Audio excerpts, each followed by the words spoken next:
Shalom jemaat Tuhan, Tuhan beserta kamu. Saya gembira apabila mereka berkata kepada saya, "Hai, marilah kita menyanyi kepada Tuhan. Allah itu roh. Kemuliaan kepada Allah Bapa, Anak, dan Roh Kudus." Bersama-sama kita berdoa. Ya Allah yang Maha Kuasa, semua hati manusia terbuka di hadapan Tuhan. Semua keinginannya diketahui oleh-Mu, dan daripadamu tiada rahasia yang tersembunyi.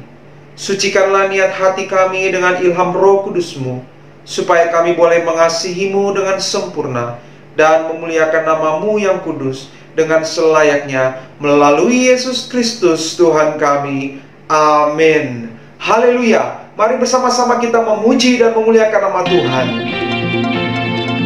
Kau terbesar dan mulia, ajar semua perbuatanmu. Kau terbesar dan mulia, biarlah semua memujimu. Terima kasih Yesus.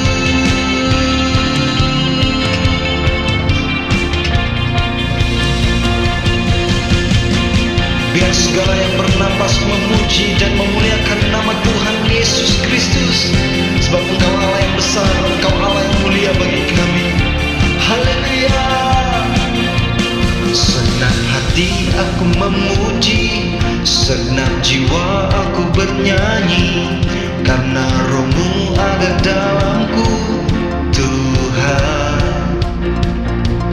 Ku angkat tanganku memuji, ku angkat suara dan bernyanyi, karena Roh-Mu ada dalamku, Tuhan. Mari menari memuji, ungkapkan sukacita di hati. Kau terbesar dan mulia, ajar semua perbuatanmu. Kau terbesar dan mulia, biarlah semua memujimu. Amin. Haleluya. Mari jemaat Tuhan sama-sama kita katakan. Senang hati aku memuji, senang jiwa aku bernyanyi, karena Roh-Mu ada dalamku, Tuhan. Ku angkat tanganku memuji, ku angkat suara dan bernyanyi, karena Roh-Mu ada dalamku, Tuhan. Mari menari memuji, ungkapkan sukacita di hati. Kau terbesar dan mulia, ajar semua perbuatanmu. Kau terbesar dan mulia, biarlah semua memujimu. Kau terbesar dan mulia, ajar semua perbuatanmu. Kau terbesar dan mulia, biarlah semua memujimu. Biarlah semua memujimu. Biarlah semua memujimu.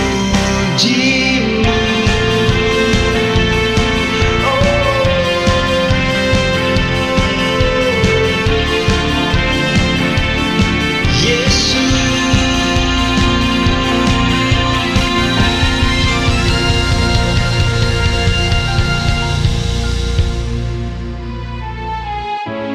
Kami percaya setiap janji Tuhan sungguh nyata dalam kehidupan kami. Dan begitu ajaib janji-Mu terjadi di dalam kehidupan kami. Kami ada saat ini Tuhan, itu karena janji Tuhan yang senantiasa menyertai hidup kami. Terima kasih Tuhan.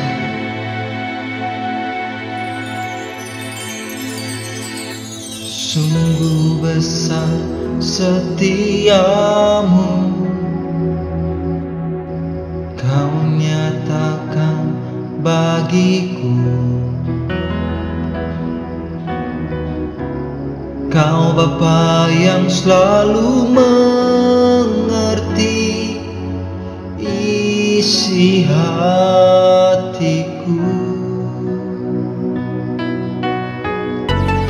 Kemuliaan-Mu Kau janjikan, aku tetap percaya. Ku percaya janji-Mu ajaib terukir dalam kehidupanku. Ku berserah di dalam kekuatan-Mu, ku percaya.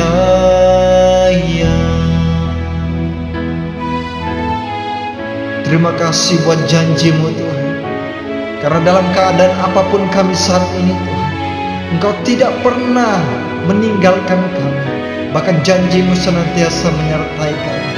Terima kasih Tuhan. Mari sama-sama jemaat Tuhan, kita menyembah Tuhan dengan penyembahan. Sungguh besar setiamu, Kau nyatakan bagiku. Kau Bapa yang selalu mengerti isi hatiku. Kemuliaan-Mu Kau janjikan, aku tetap percaya.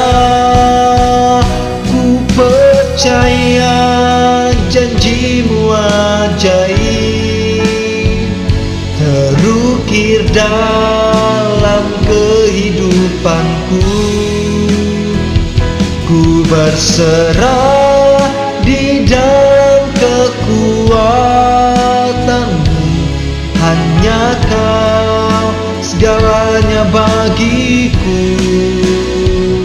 Ku percaya janji-Mu ajaib terukir dalam kehidupanku. Ku berserah di dalam kekuatan-Mu, ku percaya. Mari sama-sama jemaat Tuhan, kita menyembah Tuhan. Mari kita katakan, percaya janji-Mu ajaib terukir dalam kehidupanku. Ku berserah di dalam kekuatan-Mu, hanya Kau segalanya bagiku. Ku percaya janji-Mu ajaib terukir dalam kehidupanku. Ku berserah di dalam kekuatan-Mu, ku percaya.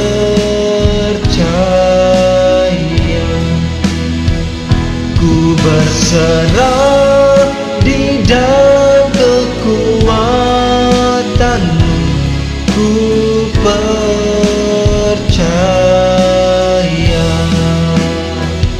Ku berserah di dalam kekuatan-Mu, ku percaya.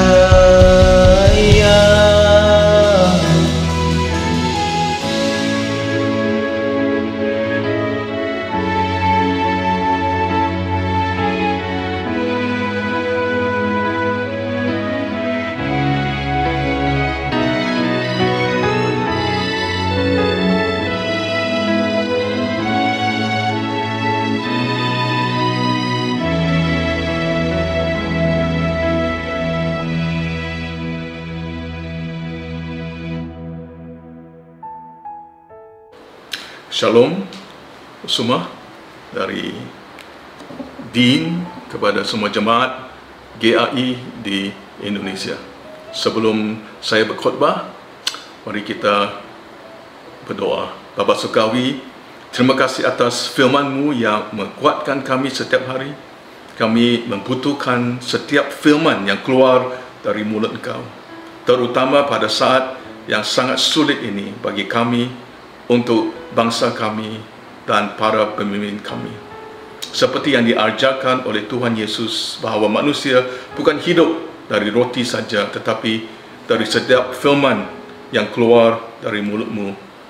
Kami membutuhkan Roh Kudus-Mu untuk menerapkan kebenaran ini kepada kami masing-masing yang mendengar firman ini, sehingga kami dapat memberikan kesaksian akan kasih karunia-Mu yang menyelamatkan kami.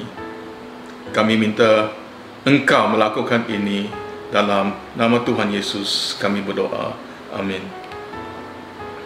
Kita baca dari kitab Ibrani pasal 6 13 ke 20. Ayat 13 Ibrani pasal 6. Sebab ketika Allah memberikan janjinya kepada Abraham, Ia bersumpah demi dirinya sendiri, kerana tidak ada orang yang lebih tinggi daripadanya. Katanya, sesungguhnya aku akan memberkati engkau berlimpah-limpah dan akan membuat engkau sangat banyak. Abraham menanti dengan sabar, dan dengan demikian ia memperoleh apa yang dijanjikan kepadanya. Sebab manusia bersumpah demi orang yang lebih tinggi, dan sumpah itu menjadi suatu pengolongan baginya yang mengakhiri segala bantahan.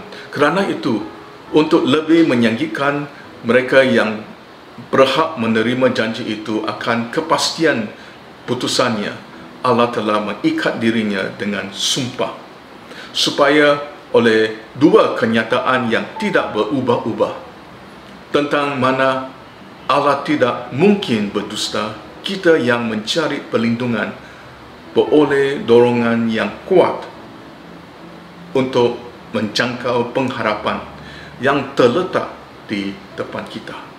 Pengharapan itu adalah sau yang kuat dan aman bagi jiwa kita, yang telah dilabuhkan sampai ke belakang tabir, di mana Yesus telah masuk sebagai perintis bagi kita, ketika ia menurut peraturan Melkisedek menjadi iman besar sampai selama-lamanya.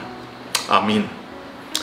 Tema khotbah saya pagi ini adalah pengharapan sebagai jangkar.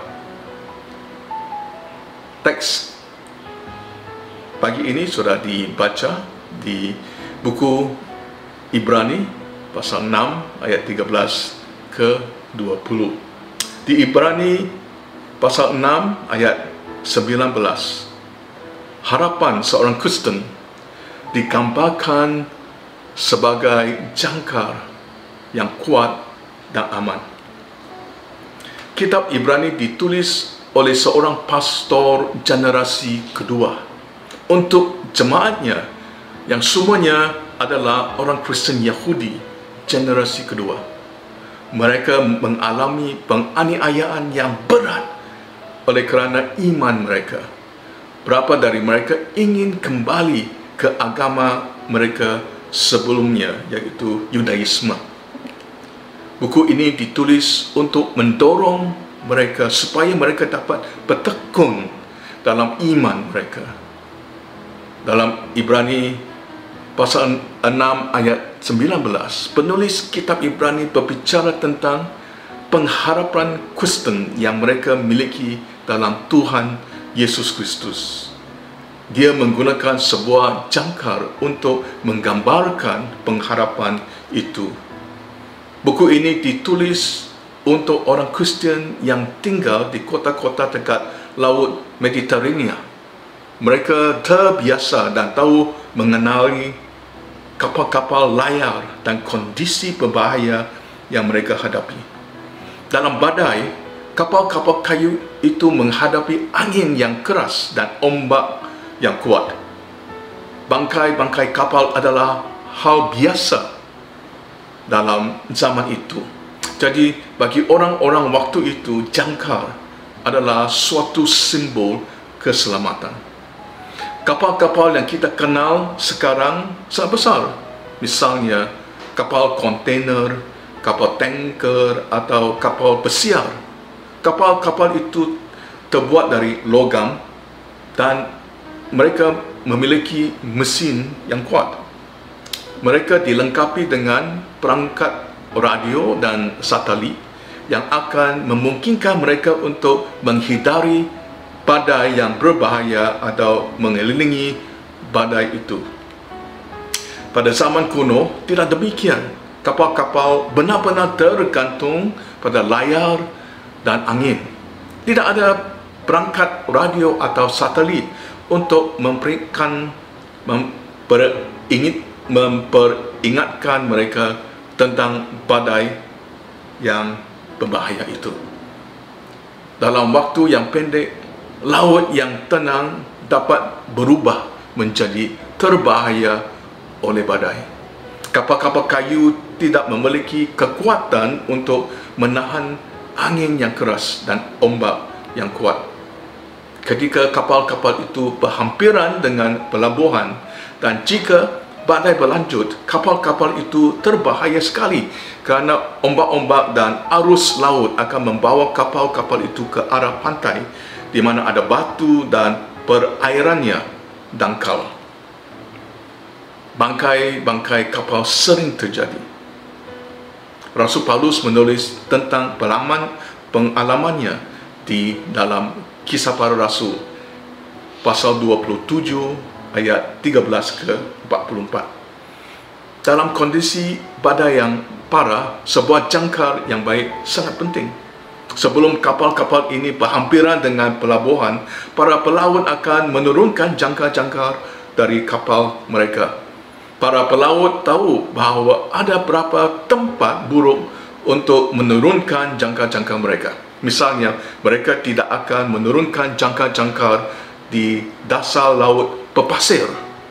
Jika mereka melakukannya, kapal-kapal mereka akan terbawa oleh arus kuat atau angin yang keras. Para pelaut akan mencari tempat penahanan yang baik seperti dasar laut yang berbatu yang dapat menahan jangkar. Mereka akan mengamankan kapal-kapal mereka di tempat itu. Kapal-kapal kemudian menahan badai dengan keyakinan kerana jangkar mereka kuat dan terpasang erat di dasar laut berbatu. Meskipun kapal-kapal ini masih diancam oleh badai, angin dan ombak, mereka tetap aman sampai badai berhenti dan kemudian mereka boleh berlayar ke pelabuhan dengan aman. Pengharapan kita digambarkan dalam kitab Ibrani sebagai jangkar yang kuat dan aman. Sama seperti sebuah jangkar yang membutuhkan dasar laut berbatu untuk mengamankan kapal. Buku Ibrani memberi tahu kita bahawa jangkar kita terpasang erat pada dua fakta yang berbatu. Yang pertama, jangkar kita diikat erat pada kesetiaan Allah yang tidak berubah. Ayat 13 ke 18. Yang kedua, jangkar kita diikat erat pada pelayanan Tuhan Yesus sebagai perintis dan imam besar. Ayat 19 ke 20. Kita lihat poin pertama, jangkar kita diikat erat pada kesetiaan Allah yang tidak berubah. Ada dua hal tentang kesetiaan Allah yang tidak berubah itu. Yang pertama, Tuhan menepati janjinya. Yang kedua, Tuhan bersumpah demi dirinya sendiri. Saya akan baca ayat-ayat dari situ. Sebab ketika Allah memberikan janjinya kepada Abraham, ia bersumpah demi dirinya sendiri. Kerana tidak ada orang yang lebih tinggi daripadanya, katanya, sesungguhnya aku akan memberkati engkau berlimpah-limpah dan akan membuat engkau sangat banyak. Abraham menanti dengan sabar, dan dengan demikian ia memperoleh apa yang dijanjikan kepadanya. Ayat 16 ke 18. Sebab manusia bersumpah demi orang yang lebih tinggi, dan sumpah itu menjadi suatu pengokohan baginya yang mengakhiri segala bantahan. Kerana itu, untuk lebih meyakinkan mereka yang berhak menerima janji itu akan kepastian putusannya, Allah telah mengikat dirinya dengan sumpah, supaya oleh dua kenyataan yang tidak berubah-ubah tentang mana Allah tidak mungkin berdusta, kita yang mencari perlindungan beroleh dorongan yang kuat untuk menjangkau pengharapan yang terletak di depan kita. Kisah Abraham adalah satu kisah pengharapan. Ketika ia berusia 75 tahun, Tuhan datang kepada Abraham dan berkata kepadanya, Abraham, kamu akan memiliki seorang anak lelaki. Pada titik waktu ini, Abraham dan Sarah tidak memiliki seorang anak pun. Selanjutnya, Tuhan berkata kepada Abraham, aku akan memberikan negeri ini kepada keturunanmu. Jadi, itu bukan hanya anak perjanjian saja, tetapi juga tanah dengan keturunan-keturunan. Jadi, Abraham tunggu menunggu untuk janji Tuhan dipenuhi. Setelah 10 tahun, masih belum ada indikasi anak yang dijanjikan itu. Perut Sarah tidak bertambah besar, tidak ada mual, tidak ada keinginan makanan seperti nasi padang. Setiap bulan Abraham pergi ke toko apotek untuk membeli alat tes kehamilan. Kosong, minus selama 10 tahun. Keraguan muncul. Apakah mereka benar-benar mendengar janjian dari Allah? Mereka yakin atau tidak yakin ini adalah perjanjian Allah, firman Allah untuk mereka. Akhirnya mereka memutuskan untuk membantu Tuhan. Sarah memberikan pembantunya Hagar kepada Abraham. Bagaimana Abraham dapat menolak hadiah sebagai itu? Abraham tidak bermain-main dengan wanita di belakang istrinya. Ini satu hadiah dari istrinya kepada Abraham. Hagar sangat subur. Tahun berikutnya Hagar melahirkan Ishmael. Hagar sangat subur. Tahun berikutnya Hagar melahirkan Ismail. Abraham berusia 86 tahun ketika Ismail lahir. Maka Abraham dan Sarah berpikir, akhirnya janji Tuhan telah terpenuhi. Tetapi Tuhan berkata kepada Abraham, maaf Abraham, bukan begitu. Ismail bukan anak perjanjian. Janji saya adalah untuk kamu dan Sarah, bahawa Sarah akan melahirkan anak yang dijanjikan. Abraham dan Sarah harus menunggu lagi. Pada usia 86 tahun setelah Ismail dilahirkan, Abraham terus-menerus tunggu Allah. Kembali ke rutin yang sama.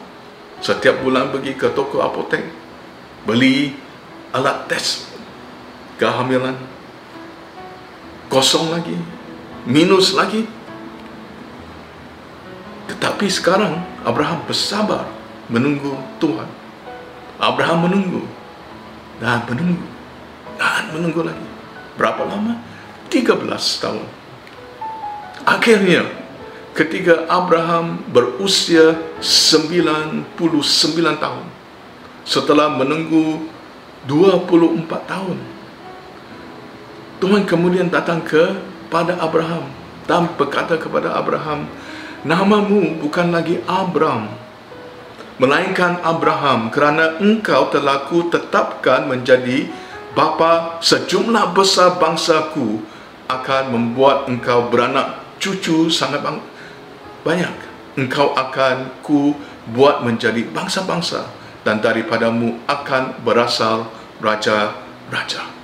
Kejadian pasal 17 ayat 5 ke 6. Meskipun Abraham memiliki ketidakpercayaan dan berdosa, Allah masih menepati janjinya dan Ishak dilahirkan. Janji-janji Allah tidak tergantung pada karakter kita, tetapi pada kesetiaannya. Abraham setelah dengan sabar menunggu, mendapatkan hasil perjanjian Tuhan. Kitab Ibrani memberitahu kita bahawa Tuhan tidak hanya membuat janji kepada Abraham, tetapi dia juga turun ke tingkat manusia untuk bersumpah kepada Abraham agar dia yakin akan janji itu. Manusia bersumpah kerana kata-kata manusia tidak dapat dipercayai. Itulah sebabnya kita harus mengambil sumpah. Itulah sebabnya kita membuat kontrak, membuat jaminan, membuat garansi. Ini kerana kita menipu sebagai manusia dan kita berbohong sebagai manusia. Kata-kata kita tidak cukup dalam diri kita sendiri. Kata-kata kita tidak ada jaminan. Pertanyaan saya, jika Tuhan tidak boleh berdusta, mengapa dia bersumpah? Itu bukan kerana firman-Nya kurang atau lemah. Itu kerana iman kita lemah. Kepercayaan kita pada Tuhan lemah, kurang. Tuhan tahu bahawa kita bergumul dengan mempercayai janjinya. Oleh kerana itu, Tuhan berkata, hai, saya tahu bahawa sulit bagi kamu untuk mempercaya kepada firman-Ku. Jadi inilah yang akan aku lakukan. Selain janjiku, aku akan bersumpah untukmu. Itu adalah dua kenyataan yang tidak berubah-ubah yang penulis Ibrani berbicara dalam kutipannya. Ada kabar baik untuk kita semua. Biarkan saya baca bahagian ini lagi untuk menunjukkan kepada kamu semua bahawa kesetiaan Allah yang tidak berubah itu tersedia bagi kita semua hari ini.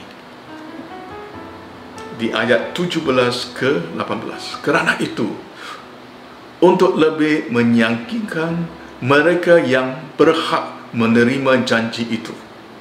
Mereka yang berhak menerima janji itu adalah kamu, saudara-saudara, ibu-ibu, bapa-bapa, dan saya. Akan kepastian putusannya, Allah telah mengikat dirinya dengan sumpah, supaya oleh dua kenyataan yang tidak berubah-ubah tentang mana Allah tidak mungkin berdusta, kita yang mencari perlindungan beroleh dorongan yang kuat untuk menjangkau pengharapan yang terletak di depan kita. Kerana Allah janji dan bersumpah, sekarang kita sebagai umatnya boleh pergi kepada Tuhan untuk mencari perlindungan untuk pengharapan kita. Apa yang penulis Ibrani katakan adalah ini, saudara-saudara, bahawa sumpah Tuhan itu bukan hanya untuk Abraham saja. Sumpah itu adalah untuk saudara-saudara semua sekarang dan juga di hari depan. Janganlah kita menjadi cemas tentang apa yang terjadi di sekitar kita. Ingatlah bahawa kita berada dalam badai. Ombak-ombak mengacau kita. Inilah suatu goncangan dari Tuhan di seluruh dunia. Jika kita menaruh harapan pada hal-hal yang dapat kita lihat, hal-hal materi, apa yang ditawarkan dunia, hal-hal ini dapat tergoncang. Ketika itu terjadi, kita kehilangan kepercayaan diri dan sukacita. Ingatlah bahawa kita memiliki kerajaan yang tidak dapat digoyangkan. Ini adalah keyakinan kami. Harapan kami diikat erat pada kesetiaan Allah yang tidak berubah. Poin yang kedua, jangka kita diikat erat pada pelayanan Tuhan Yesus sebagai perintis dan imam besar. Ayat 19 ke 20. Pengharapan itu adalah saul atau jangkar yang kuat dan aman bagi jiwa kita yang telah dilabuhkan sampai ke belakang tabir, di mana Yesus telah masuk sebagai perintis bagi kita. Ketika ia menurut peraturan Melkisedek menjadi imam besar sampai selama-lamanya. Penulis Ibrani menggambarkan tempat di mana harapan kita membawa kita, ke belakang takbir. Harapan kami adalah di belakang takbir. Harapan kami memasuki ke tempat Maha Kudus. Harapan kami ditemukan di hadirat Tuhan. Harapan kita tinggal bersama Tuhan. Di sana kita adalah umatnya dan dia adalah Allah kita. Kita dapat memasuki tempat Maha Kudus ini hanya kerana Yesus telah pergi mendahului kita sebagai perintis bagi kita. Sementara kita berada di kapal ini, kita menemui badai-badai yang mengancam kita. Keyakinan kita terletak di belakang tabir, di mana Yesus adalah perintis dan imam besar kami. Apa artinya Yesus menjadi perintis dan imam besar kami? Kitab Ibrani menjelaskan pelayanan Tuhan Yesus ketika ia naik ke surga.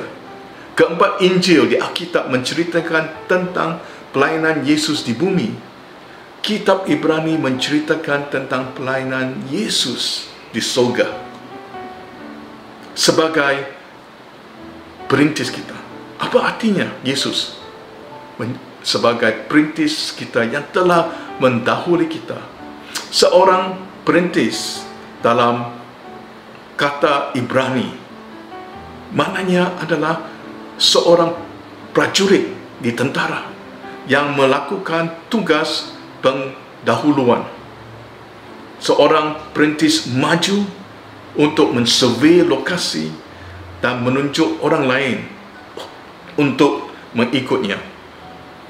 Yesus telah masuk ke tempat Maha Kudus apabila ia naik ke surga.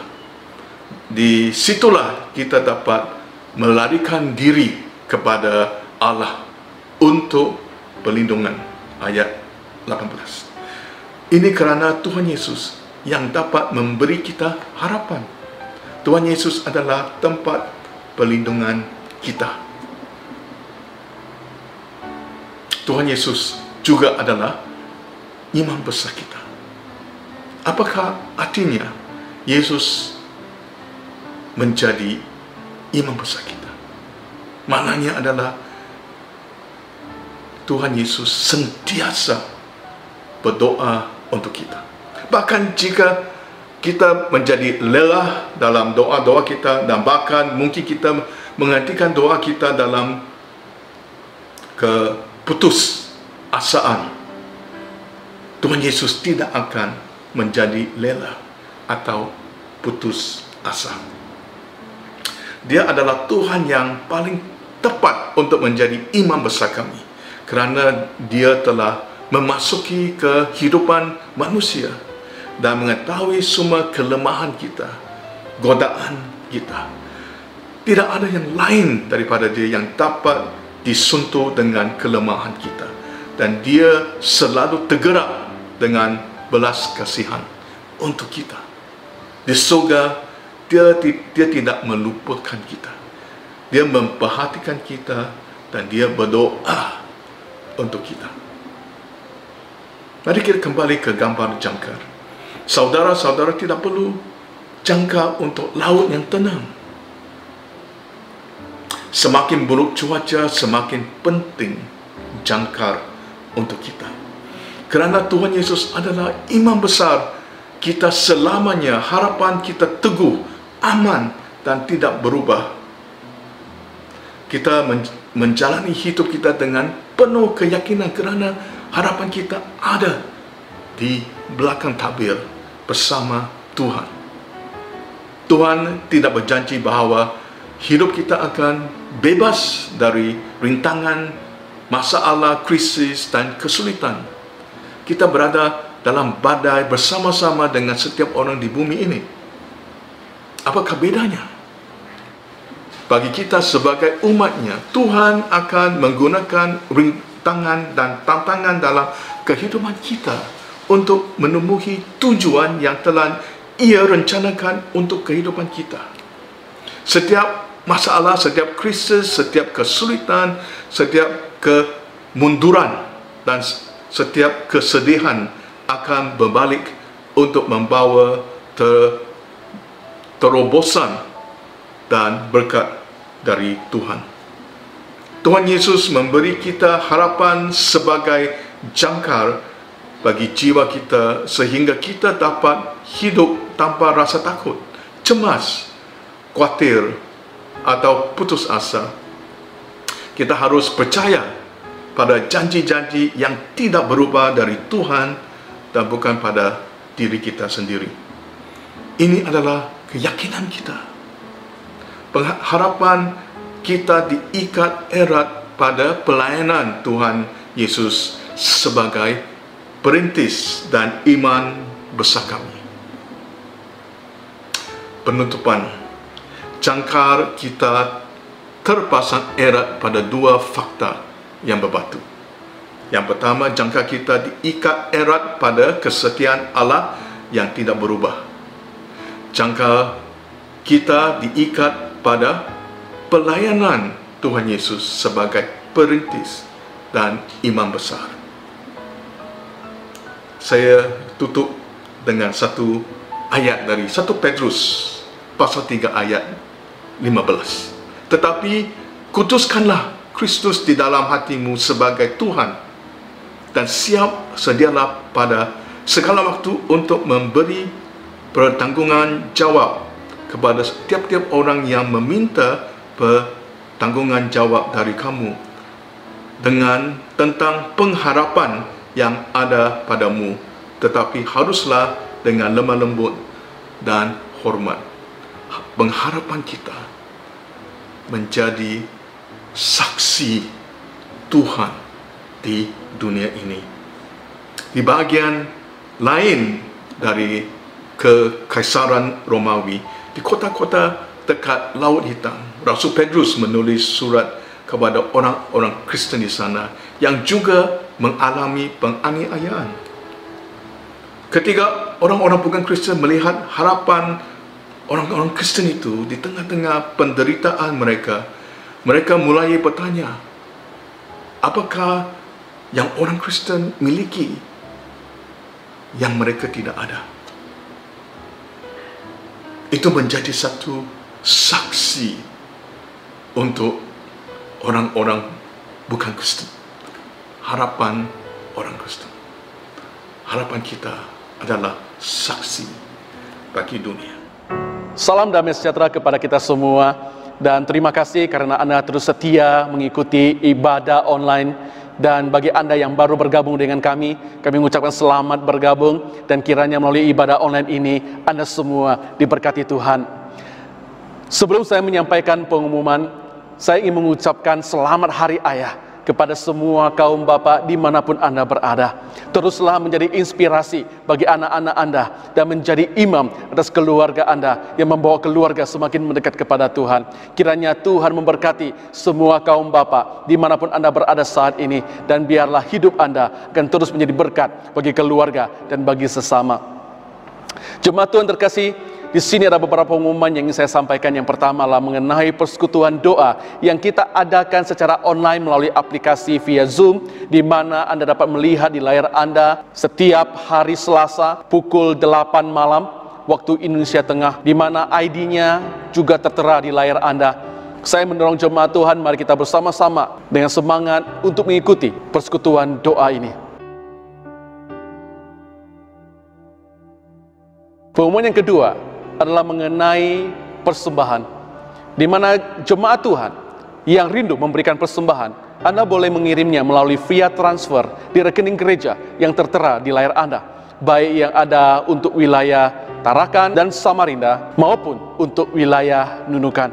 Mari kita terus setia di dalam pemberian kita, dan kiranya Tuhan Yesus memberkati kita semua. Kami mengucapkan terima kasih untuk kesetiaan Anda, jemaat Tuhan, dalam dukungan Anda melalui persembahan. Kiranya Tuhan Yesus memberkati kita semua. Dan pengumuman berikutnya adalah mengenai ibadah perjamuan kudus online yang akan diadakan pada tanggal 28 Juni pukul 10 pagi waktu Indonesia Tengah. Dan saya mendorong jemaat Tuhan, mari kita saksikan video klip berikut ini mengenai perjamuan kudus online. Panduan ibadah perjamuan kudus online Gereja Anglikan Kaltim Tarak. Langkah pertama, sediakan meja dan gunakan kain putih atau kertas tisu sebagai alas meja. Langkah kedua, sediakan roti tawar atau biskuit, air anggur atau jus buah anggur, atau minuman perisa anggur sebagai elemen perjamuan kudus.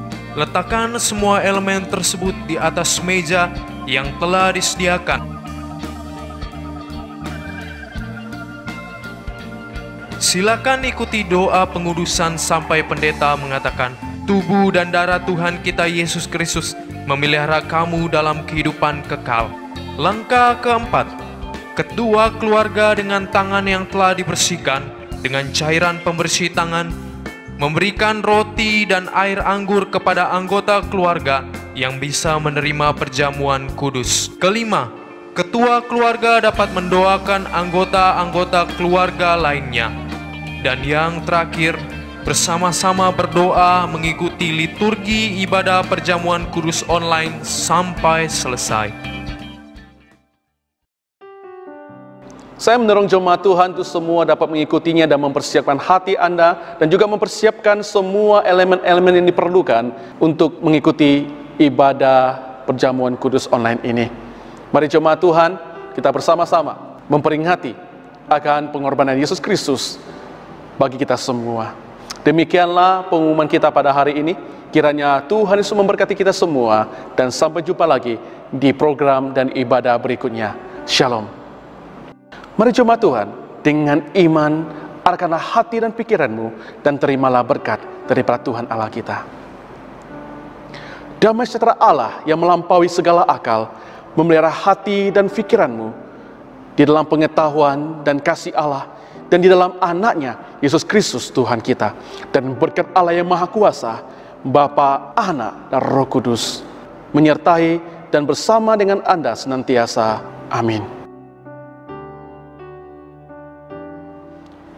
Pulang dalam damai untuk mengasihi dan melayani Tuhan. Dalam nama Kristus. Amin. Demikianlah ibadah kita pada hari ini. Kiranya kita semua diberkati dan tetap setia dan terus semangat untuk mengikuti Tuhan. Dan sampai jumpa lagi. Shalom. Bagi Anda yang rindu untuk menerima pelayanan doa, silakan hubungi nomor yang tertera atau tinggalkan pesan di kolom komentar. Tim kami akan siap untuk melayani Anda.